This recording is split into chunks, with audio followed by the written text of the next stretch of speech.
Good morning, everyone. Here is your tarot card for the day. We have the Seven of Swords, and as always, we're going to look at the meaning and how it applies to love, relationships, career, finance, health, and spirituality. So let's look at the meaning first. So this means deceit, trickery, cheating, theft, scheming, risky behavior, and then an enemy masquerading as a friend. So like snake in the grass. Escaping undetected, getting away with it. And then it also means mental manipulation or overly rational. Okay, so let's look at it and how it applies to relationships.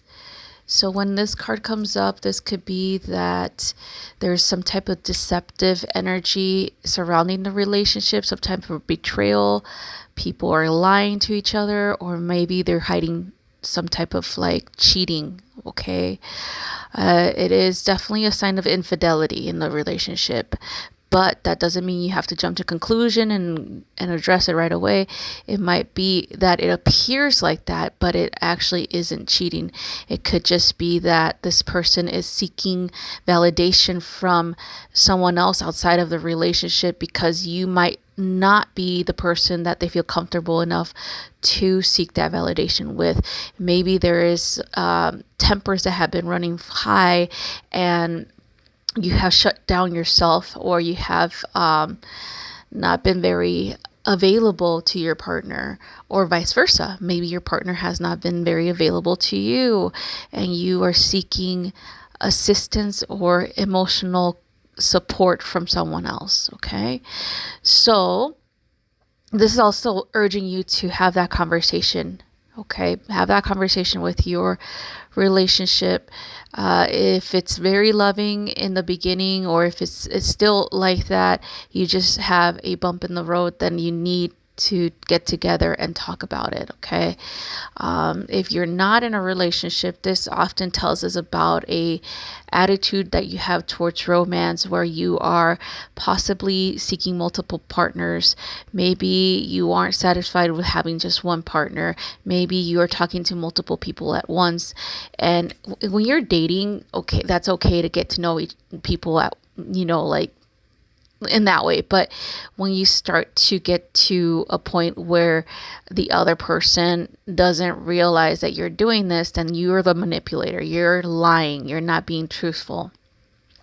You need to be very open and honest about your intentions. Okay, if you tell the person, hey, you're not the only person I'm seeing or getting to know, I'm just letting you know that right now, straightforward, then it'll be more appreciated than you going behind their back and having intercourse or some type of intimacy with other people while you're trying to be intimate with them as well. So yeah, that is a big no-no, and that's why this card is coming up.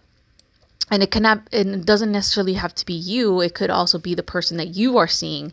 Maybe they're like that and they haven't told you that yet. Okay, so just be mindful of that.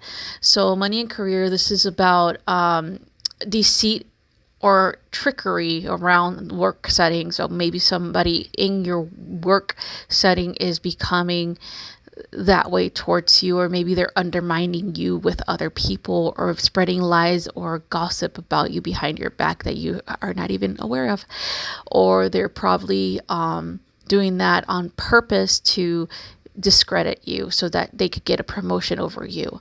Whatever it is, you probably already know who it is, and you have to confront this person. And if they are not going to stop, then you have to go to HR and let them know what's up.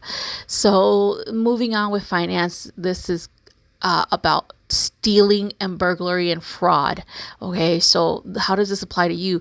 Avoid taking risk with any type of online shopping. Okay, it feels like that's what it's coming from, where you're going to shop online and somebody steals your identity or steals your information for your credit card. Or if you are shopping, possibly going through a drive-through, the person at the cashier steals that from you.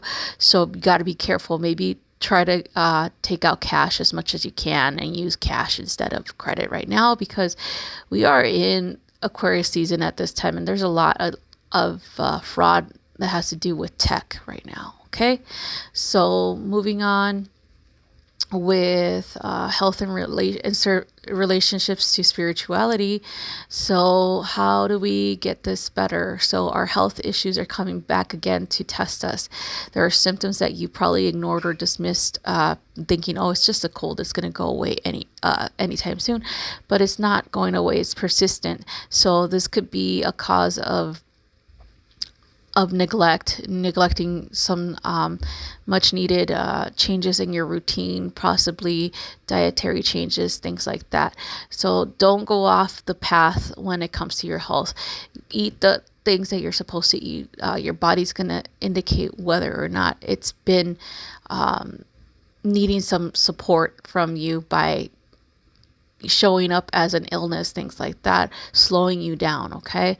So looking at spirituality, this warns you of deceptive energies that appear to be associated with spiritual teachers, gurus out there on the internet, people that are deceptive and who are only asking you for donations all the fucking time, or, oh, please donate to this cause, or oh, I am suffering right now, I need some money. Those types of people always asking for handouts. Those are not spiritual gurus, okay? Those are not spiritual teachers. Those are teachers of deception, okay?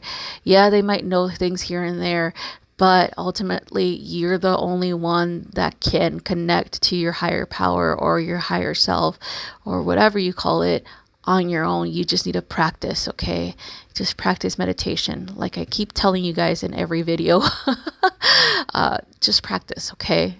Things should not be that hard, all right? You should not feel like you're being lied to when you see a spiritual person that has a higher number counter following, things like that, that's always asking for money. Yeah, that's not okay.